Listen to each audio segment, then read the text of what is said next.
Hi, I'm Max Voltage, and you're listening to the Morecambe Wrestling Podcast. You are indeed, and I'm very excited about my guest today on the Morecambe Wrestling Podcast because we've been talking on the podcast about the fact that it's the 20th anniversary of War on the Shore, the biggest show of the year in Morecambe.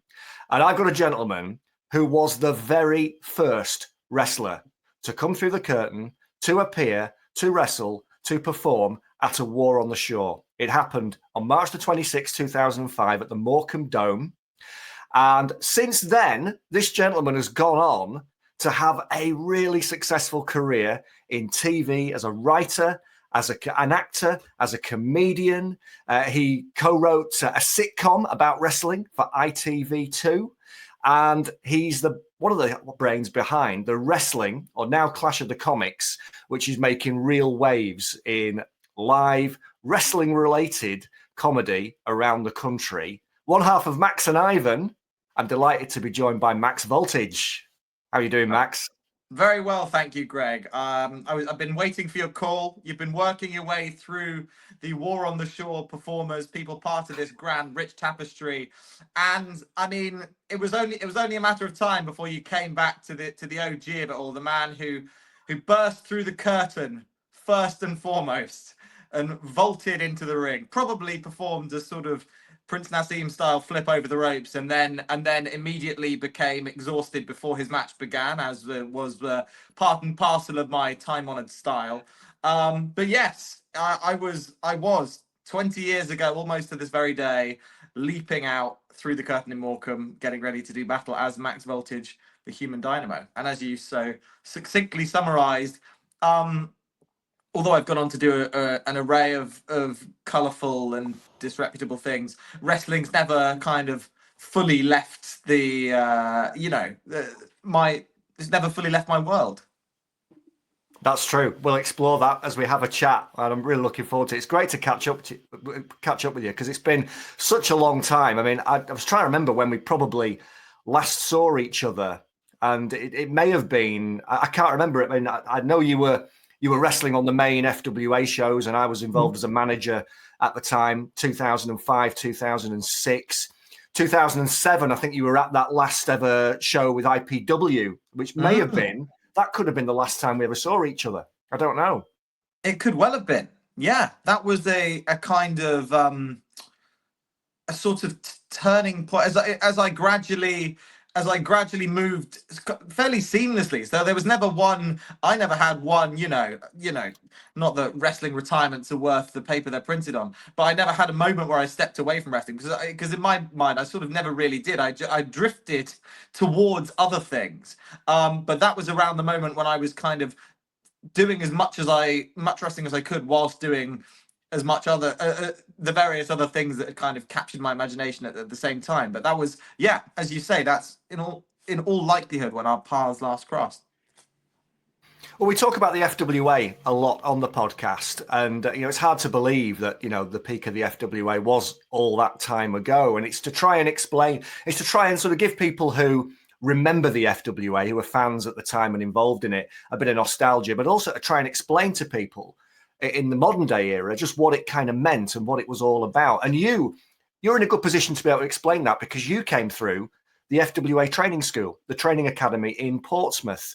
Can you sort of give a flavour of your start in the FWA, when it was, how old you were, what made you decide to go and train at the academy in Portsmouth? Absolutely. I would say the fact that I ever had the chance to become involved in wrestling at all is fairly unlikely, and 1000% due to the fact that the FWA Academy opened just down the road from where I lived. Had that not happened, I think my adolescent fixation with wrestling would have burned brightly and then probably petered out, as is the case for so many teenage boys in playgrounds up and down the country, certainly then and probably now. I stumbled into wrestling by accident. I watched it at a friend's house who happened to have the unthinkable luxury that is Sky Television, and there I discovered Raw is War and the depraved antics of D-Generation X and The Undertaker and The Rock, and was immediately kind of captivated by all of that. And as someone who'd always loved performance and theatre and kind of martial arts and things. It seemed to combine a whole load of things, and it hit me at exactly the right point at exactly the right time. And then I embarked on a quest to find where the best place for a undersized Portsmouthian adolescent to learn to wrestle, and there was nowhere particularly. The closest I came, I remember dragging my mum on a ferry to somewhere. I guess it might have been Hailing Island, but Chris Kay, I think, had a wrestling ring somewhere, and was doing some level of training, and we went along, and I think he was mainly like, "What are you doing? You're 12 years old. Just go away." Basically, I was a bit older than that, but I was tiny. But this was and I was kind of petitioning my parents to let me go to this, and they were like, "Well, it's miles away. You're not gonna," like, they had lots of questions. And then by sheer chance, the FWA Academy opened, which couldn't have been more convenient for me. I strapped on my rollerblades and I headed down there, and I started going. Still the youngest and smallest of the kind of cohort by far. But it was the place for me to kind of, enact all of my wildest wrestling fantasies. And I was the stuff, the stuff that I'd been doing, jumping off the desk in my brother's bedroom onto bits of the sofa, could be honed and refined into actually, learning what I was doing. But yeah, for those who, for whatever shameful reason, aren't acquainted with Portsmouth-based wrestling history from 20 years ago, the FWA Academy, during its time, was one of the foremost places to learn to wrestle in the country and possibly in Europe. People came from miles around, and it had a critical mass of lots of fantastic trainees. There were always other places that one could go around the country, but the FWA Academy in Portsmouth was the real deal, and lots of wonderful people came through those doors. Lots of people trained there. I recall helping train a young gangly Scotsman named Drew on his first day wrestling. Does now multi-time world champion Drew McIntyre owe his entire career to me? As I've said before, yes, I believe he does, and my legal team are in talks with him about hiving off a percentage of his earnings as a reflection of my contribution to his career. No, he was obviously a complete natural and an absolute standout from day one. But yeah, it was, throughout my adolescence, it was a big part of my life. I spent lots of time there training. Lots of my closest friends to this day were made, at that wrestling school. And then I gradually progressed from being a trainee to wrestling on trainee shows with my fellow Academy members to wrestling for other promotions around the UK. So who else was there at the time then, Max? Obviously you mentioned Drew, who came down from Scotland to train at the FWA Academy. Probably the most famous name, I would say, aside from yourself. And but who was doing even? Yeah, thereabouts. So who was doing the training, and who was in the class? Who were you with? So Mark Sloan and Justin Richards were the sort of the key trainees at the trainers at the very start. I began my first ever training experience. It was a weekend training camp, I think, and it was a sort of intensive weekend of activity. I'm fairly certain that Ross Jordan, RJ Singh, was there on that initial moment, and people in my cohort was James Ty was already kind of established as a sort of senior trainee figure. He was very kind of serious and proficient and seemed to know what he was doing. Raja Ghosh was there, and Rishi Ghosh, who still wrestles to this day. And in fact, he had a wrestling retirement recently, which means that he only wrestles 70% as much as he did before that. But he runs a brilliant wrestling school called Q Wrestling, Quality Wrestling Academy, outside Portsmouth. But yeah, Rishi was a classmate of mine. And then in that time, names like Andy Boy Simmons, who was a, a a prolific figure. Paul Burchill was an absolute sort of staggering standout and kind of set the bar for what it meant to sort of actually be a proper grown up and approach wrestling as a thing that you want to do as your career, as opposed to whatever delusional adolescent fantasies I was entertaining, just kind of not having any real sense of what I was doing or how to approach anything with any level of strategy. It was all just a big adventure. And Paul had that same sense of fun and adventure, but also like he was a real like adult. Like he'd had a job, and so I was literally at school. He would he had made this decision. He was a semi-professional athlete already. Turned up. He was larger than life. He was able to perform a standing shooting star press whilst weighing about 300 pounds. And it was a kind of, and it was very clear that he was going to, first and foremost, head straight to the head of the class and make waves all over the place, because he looked incredible. He was very confident. He was, great in the room. He knew his own worth, and he became a sort of, a star attraction. It was really exciting to see him, and we would, see this massive bloke moonsaulting from corner to corner across the ring, and it was extraordinary. The whole thing was very exciting to be around. I think when you're a teenager, you have a sense that absolutely like anything is possible in life, and being part of this group and having these experiences sort of did nothing to assuage that belief, because all sorts of extraordinary things were happening. And I'd, in a fairly short amount of time, gone from discovering wrestling to obsessively watching it on the VHS tapes that we traded religiously at this point, which sounds like a sort of historical artifact that a sentence that makes little sense even to me now, but this was what we did. But when your strong style tapes catalog came in, then you'd buy some grey market wrestling and you'd obsessively watch it. And in short order, I went from discovering this thing to becoming obsessed with it and delighted with it, to then training with and wrestling those very same people.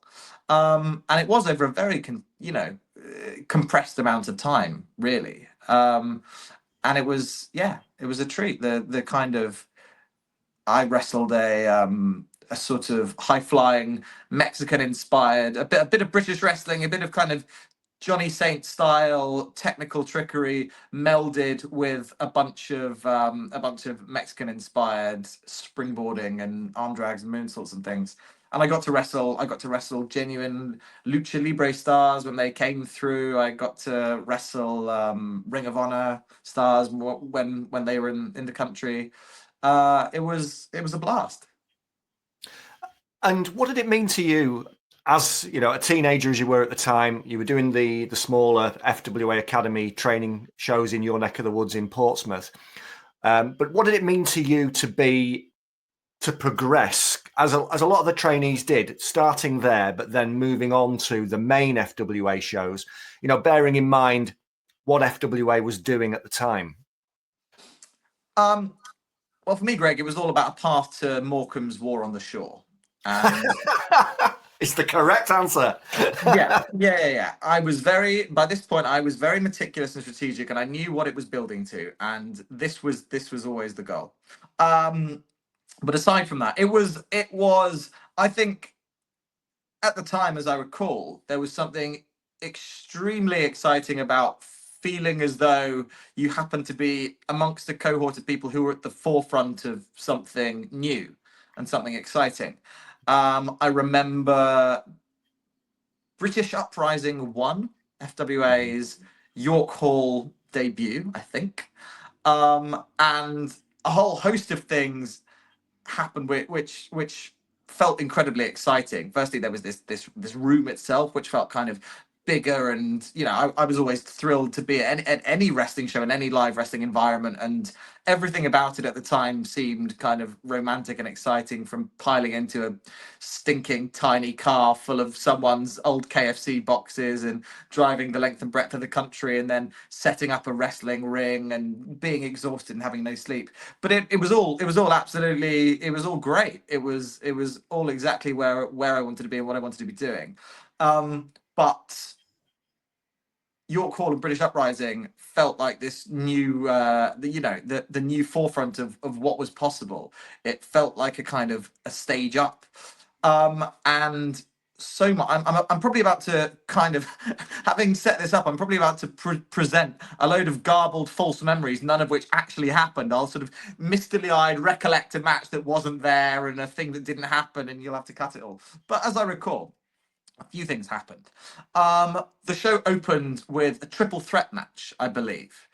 I want to say Raj Ghosh, James Ty, and Jack Xavier. There we go. Still got it, folks. And I remember being at the FWA Academy in Portsmouth as the three of them put this together.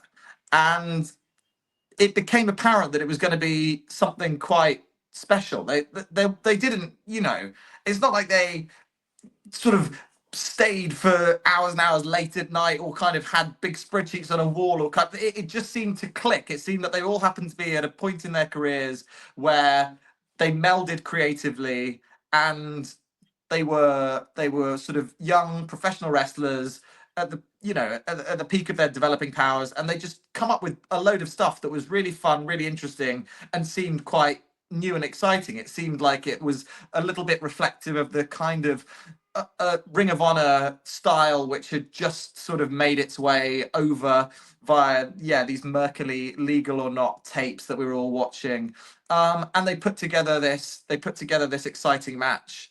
And as trainees, we sort of had a tingle of anticipation and excitement, knowing that they were going to get the chance to be on this grand stage and perform, and they did, and they absolutely tore the house down. It was a beautiful and exciting thing to see. Raj always did a dive called the Oh My Gosh, and he leveled it up and added a springboard on top and called it the Oh My Fucking Gosh. And I knew that was coming, and I wasn't sure if he was going to hit it, and he did. And I remember him pausing for just a second on the top rope and then leaping out to the outside. And I was delighted for him that he hit it.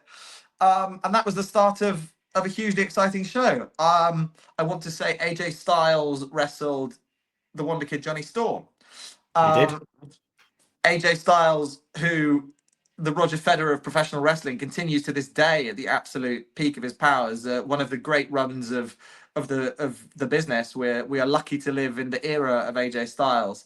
And needless to say, he and Johnny had an extraordinary match, effortlessly, captivating, both of them firing on all cylinders. That was incredibly exciting. And then Jody Fleisch, who was one of the wrestlers that I was sort of had most affinity for, I was most excited by, and loved to watch the most. I believe he wrestled in a ladder match with Flash Barker. And earlier on that very day, I had been up on the roof of York Hall, somewhere completely unsafe that I've never been before or since. But I was leaning out in some utterly health and safety ignoring way, cable tying the belt to something or other. It was done in whatever, in a classically British wrestling shonky way, but basically I remember affixing the belt to wherever it needed to be at extraordinary personal risk. But I was delighted to know that that I was helping put this show together, and that was the match in which Jody, who talks about it all in a very blasé way and is one of the most kind of utterly relaxed, natural freak athletes of this life, he just describes the match as sort of easy and with a shrug and a smile, despite the fact that he missed a running somersault plancher to the floor and thus took an unprotected 12-foot flip bump directly onto his back on the hard floor, and then delivered the move, which sort of became the kind of spiritual expression of the FWA and all its ambition and risk taking, which was a springboard moonsault from the balcony all the way down to the floor. And Jodie Fleisch has one of the most picture perfect or inspiring moonsaults in the history of professional wrestling. It's no one does it quite like him.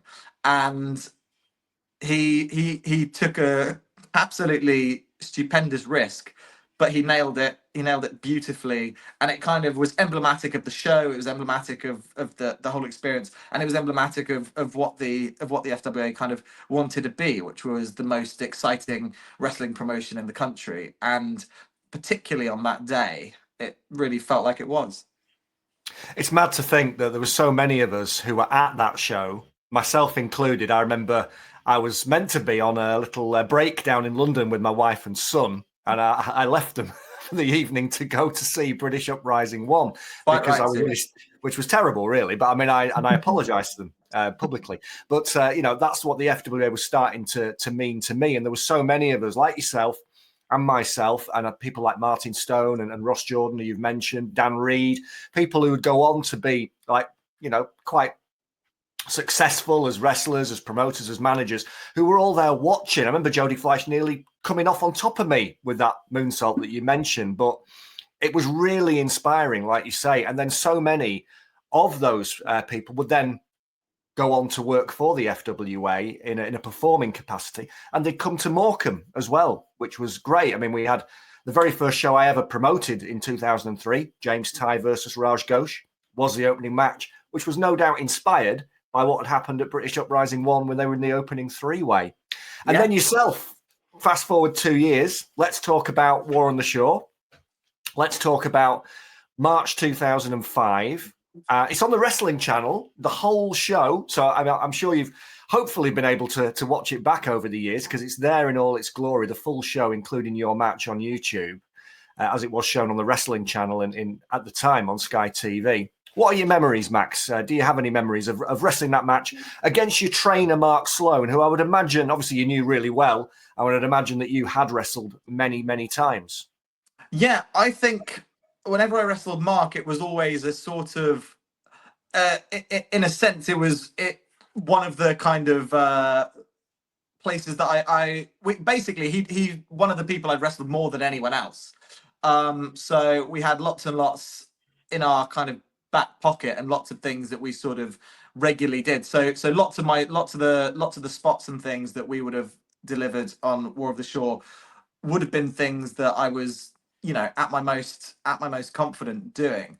I'm trying to remember if that was the show where I got clocked fairly squarely in the face. It may have been that, or it may not.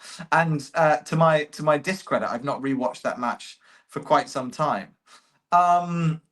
So I'm giving you a fairly watery answer, because it feels like it was of a kind of moment and a time in my life when I was wrestling Mark a fair bit. I'd also gone into sort of tag wrestling around this time, and so when I wasn't wrestling Mark or some of the kind of academy trainees in that sort of generation, and we were all put in sort of levels, as I recall. We were like level 1 or level 2 or what, oh, good grief. It is all fading away. But yeah, I was off tagging with Danny Head. But as I recall it, I had a wonderful time wrestling on the show. I always enjoyed being the opener. Was always a great place to be. You get to wrestle in front of what's in all likelihood a hot crowd full of anticipation for a show. They haven't seen anything yet, so everything you do is the first time they've seen something. So you get that sense of breaking new ground, and there'll be people in that room who've never seen wrestling before, and it'll be new to them.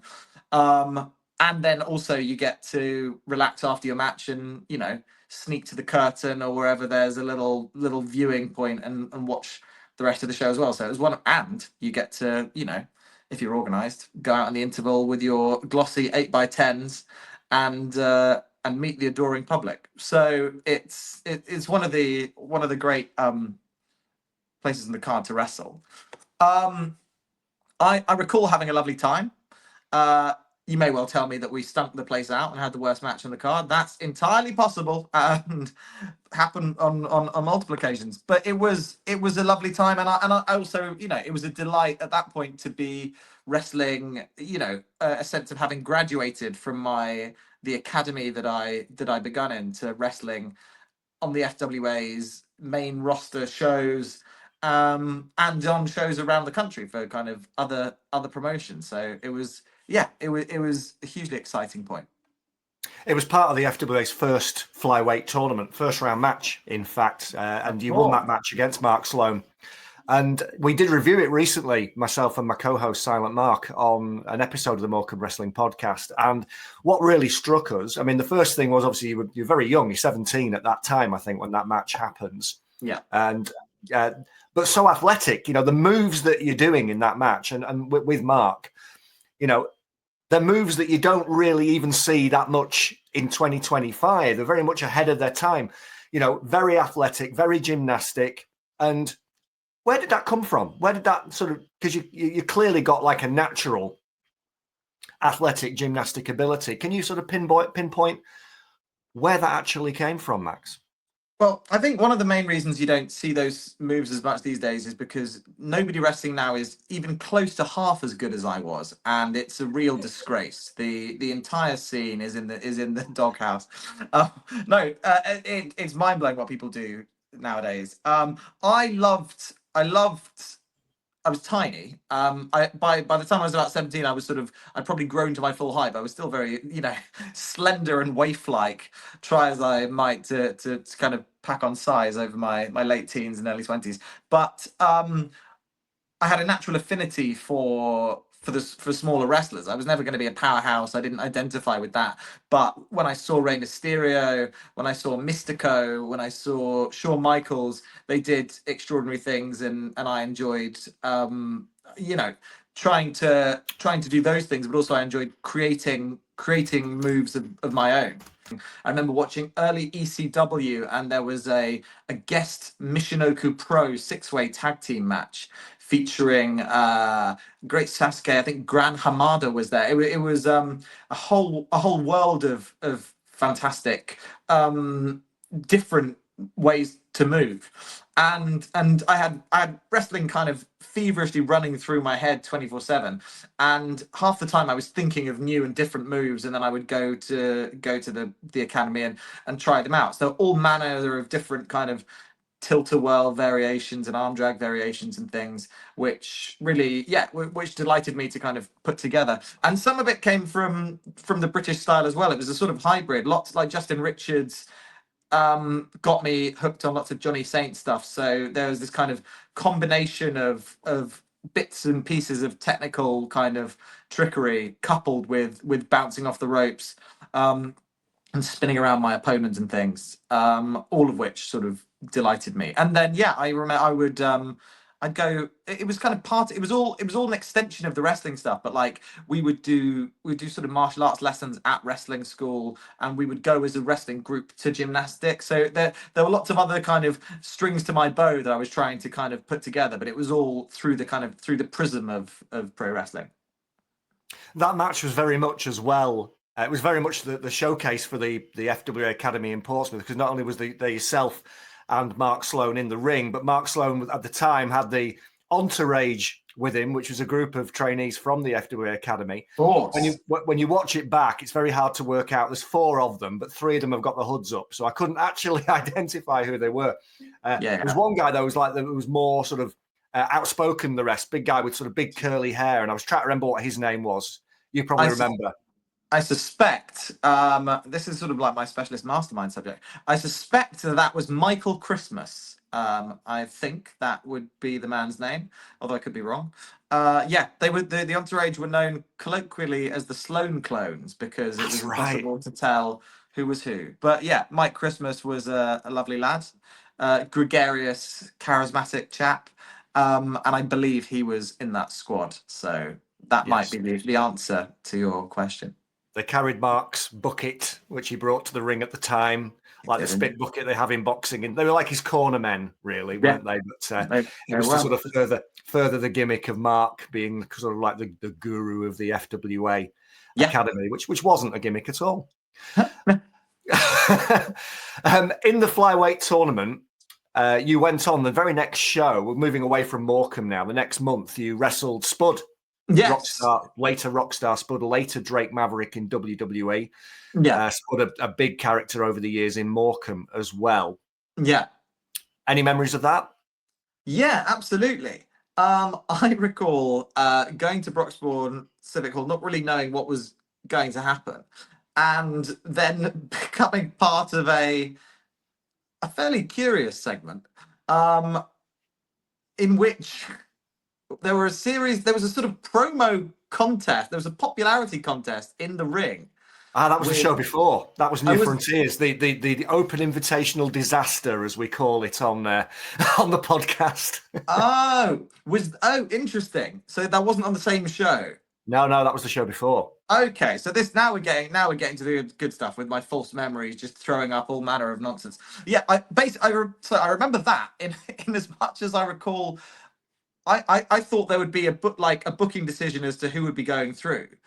But in fact, we had to turn up and just absolutely chat shit about everyone else with the view of getting yourself over and onto the next stage. So despite feeling some misgivings about this process, I hurled myself into that task with great enthusiasm and made it through on the basis of my verbal abuse, I suppose, to this match with Spud. That's because the crowd liked you, because the crowd were cheering the people they liked the best, and the crowd loved you and Jack Storm. So you ended up wrestling Jack Storm later on that show. Oh yeah, that was okay, because I remember having to, absolutely nuts. Yeah, it was bad. It wasn't the best idea. I don't think that making a wrestling show more difficult to put on than you have to. I mean, look, putting together a match in the back is all well and good, but this was, and also I wasn't particularly experienced at this point.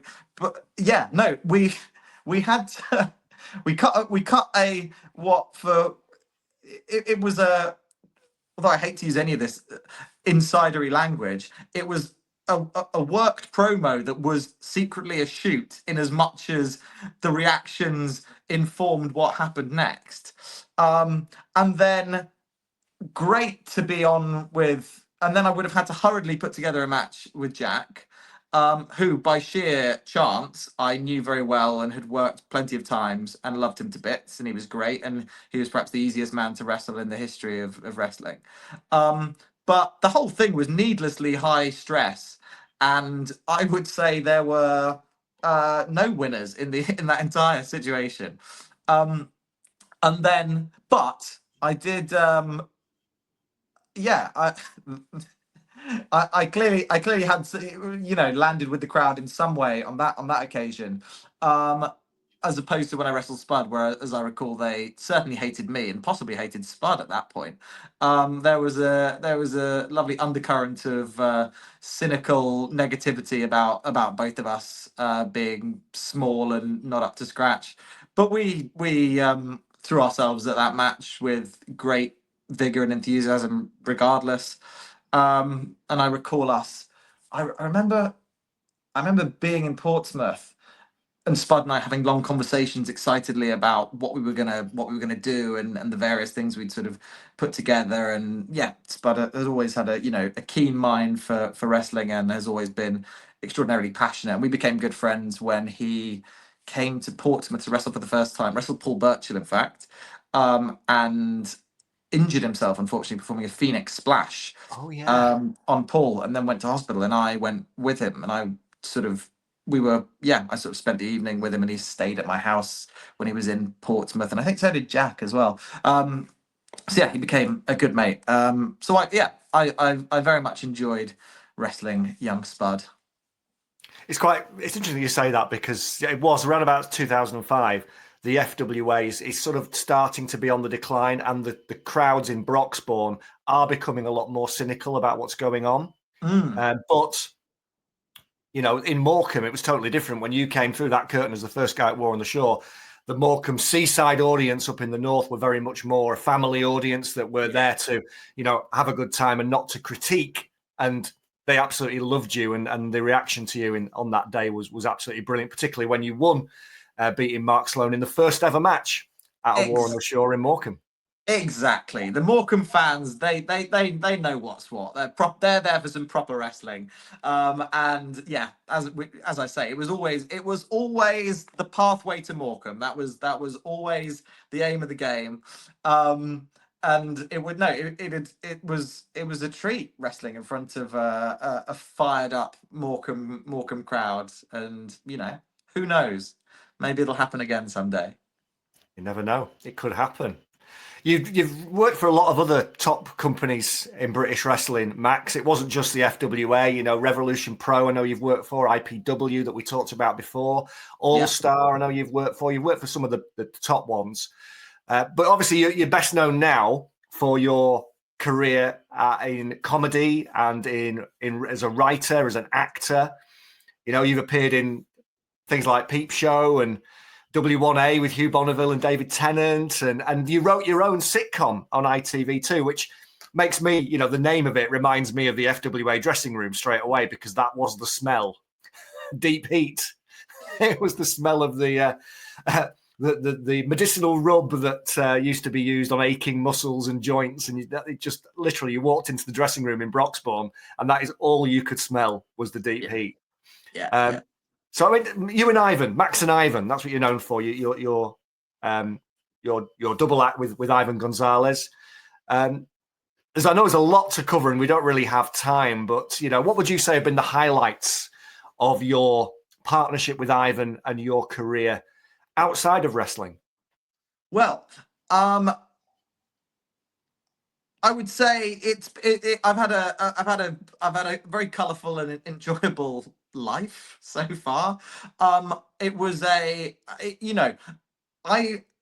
one of the things, I'll focus on the wrestling related stuff because that's why we're here. And one of the things that I'm sort of happiest about has been the fact that I've been able to retain not just a kind of an affinity and a love of wrestling, but a kind of a relationship with it in a way that feels sort of healthy and sustainable, I suppose. One of the things that they were at around the kind of point in my life that we're talking about here, kind of 2005, 2006, 2007. I went off to university in 2006, and I was still wrestling almost every weekend, but I knew that there were other things I wanted to pursue. It wasn't that I didn't love wrestling, but it was that there were other things that I also loved, and I needed to try and work out sort of what to do. And I knew that to pursue wrestling as your vocation is often to make it your entire life. It's a very, very all-consuming thing, especially if you want to do it at the pinnacle of the industry. You want to make the most of it, which is would have been my approach if that was what I was hoping to kind of do. I was under no illusions. I would have needed to have got bigger. I would have needed to have got substantially better. Who's to say whether I would have had that within me? But needless to say, I had belief in myself, regardless of what the people of Broxbourne in 2005 felt. But it was a couple of things. It was the knowledge that there was lots of other stuff that I wanted to do. It was attending the British Wrestlers Reunion and seeing some old retired wrestlers. Well, I say old, they're probably younger than I am now, but I mean, I remember looking into what could be my future. This is the ghost of Christmas is yet to come, and seeing lots of people moving very, very slowly, very gingerly, often in a fair amount of pain. And that being a fairly sobering thing to see, and knowing that might be on your horizon. And then even seeing friends who, older trainees who started to get pissed off if things weren't going the way they'd wanted, or started to flip the table over and go, oh, I never liked it anyway, or whatever. And I wanted to retain my love of it. I wanted to retain being part of this world, but I wanted to do all these other things. So to my delight, I was able to somewhat engineer a scenario in which that could happen. Ivan and I formed our comedy double act, Max and Ivan. We went off to the Edinburgh Festival. We started performing together. And then at the first available opportunity, I combined the worlds of wrestling and comedy and created a show in which comedians stepped into the ring and became professional wrestlers. As you say, it was called The Wrestling when we first did it, and it won the Edinburgh Comedy Award, which was incredibly exciting, and it became this sort of recurring cult sort of event, this sort of spectacular one night happening, and it's grown over the years, and it's growing and growing, and it's coming to the Hammersmith Apollo later this year, which scarcely feels believable, but it's happening. Tickets are on sale now, and they're going quick. It's an absolute thrill. So there's Clash of the Comics, and as you say, Deep Heat, which is a title I was delighted they let us get away with its double meaning of deeply felt animosity between people, but also the absolute stench of any wrestling locker room. This kind of Pavlovian response I have if I smell Deep Heat. My adrenaline starts flaring and I start, stretching, and I'm looking for a pleather Power Rangers-esque pair of shoulder pads to slide on and ready to go out and shout, "Come on, people!" But it was such a joy to be able to communicate some of my kind of adolescent experiences refracted through a kind of misfit sitcom lens, but to make a sitcom for ITV about British wrestling was another means of combining the sort of kaleidoscope of interest that I have. And we were unbelievably fortunate to get the chance to make it. It got commissioned seconds before COVID shut the world down. And so many shows around that time just didn't get made or got cancelled midway through the shoot, or a billion and one things. So the fact that we were able to get anything over the line was a kind of a huge relief. And yeah, it was an unbelievably exciting thing to be a part of. Just to give people a flavour who've not heard about Clash of the Comics, there's an article about it in Chortle, which basically says, so it's going to be on at the event in Apollo on October the 8th in Hammersmith, London. The main event featuring, you may know these names if you follow comedy on the telly, Ed Gamble, Phil Wang, one of my favourites. Gamble says, "It makes me physically sick to see Phil Wang holding championship gold, which is why I took it from him." So this happened, the setup for this happened at a Progress Wrestling show in yes. London a couple of weeks ago. Is that right? Yes, we had we'd sort of rebranded the show as Clash of the Comics in honor of the fact that we were stepping out of a comedy festival scenario and out into the wider world. And thus, as any wrestling promotion worth its salt should, we had a new belt commissioned, and it felt to us that the most appropriate place to unveil a belt would be in the middle of a wrestling ring. Our show may feature comedians, but it's a wrestling show, and we wanted to honor that. And Progress Wrestling were running a show at the Electric Ballroom a day or two after we'd announced our show, and they kindly let us, Ivan and I, into the ring for a short segment before the interval to unveil the belt. Our plan had been to award it to Phil Wang, who was there, but to our shock and horror, Ed the Gambler Gamble invaded the ring with Bullet, his larger-than-life henchman, and stole Phil Wang's belt. So although Phil is the champion, he doesn't have the belt, and if possession is 9/10 of the law, then Ed Gamble is the man in the throne. So yeah, it was an extraordinary moment. Simon Miller came and evened the odds and chased Bullet and Gamble to the back. But the belt is gone, and yeah, Phil has said he's coming for it. So that's the main event, the battle for the belt, Wang versus Gamble. It's great when this stuff happens because it does get mainstream attention for British wrestling.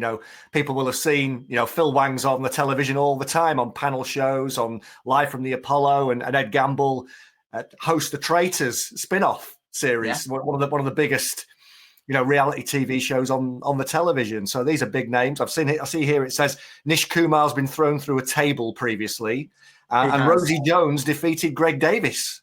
Yes, yeah. At recent shows, yeah. At our last show, Rosie Jones, who was the champion, challenged anyone in the back to a match, impromptu at the very start of the show. And to everyone's surprise, the Taskmaster himself, Greg Davies, walked into the frame and stood face to face with Rosie Jones in one of the all-time extraordinary visuals that anyone has ever seen. But Jones won. She beat him. She used a trademark Eddie Guerrero tactic of smashing a chair against the wrestling ring and then lying prostrate against on the mat. And the referee turned around and put 2 and 2 together.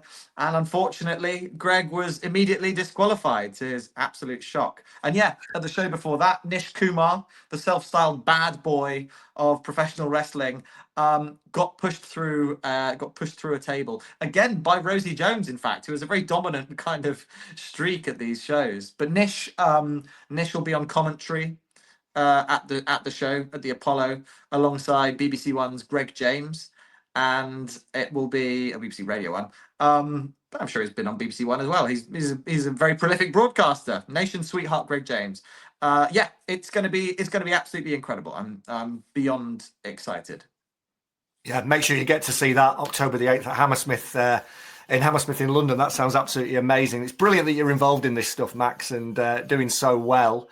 I know you've got to rush off because you're such a busy man. My co-host Silent Mark did actually send me a couple of questions to ask you. He's a big comedy fan, a big fan of you and Ivan. But one of the questions I don't think we've got time for, which was basically, can you give me a gig? So yeah, we probably don't have time for that one. But a decent Absolutely, one. Yeah, fine. Say again. By all means, yeah. Give us a shout. Oh, you heard that, Mark? There you go. It's a yes. He has done some stand-up comedy. Great. The question he's asked, though, just to finish, he says, did you take what you learned in wrestling over to comedy, and what did you specifically learn when you wrestled in the first War on the Shore in Morecambe? Great questions. I took one of the reasons I wanted to combine comedy and wrestling is that they are, for my money, the two art forms in which the crowd are part of what you are doing. They affect what you're doing. They are a participant, effectively.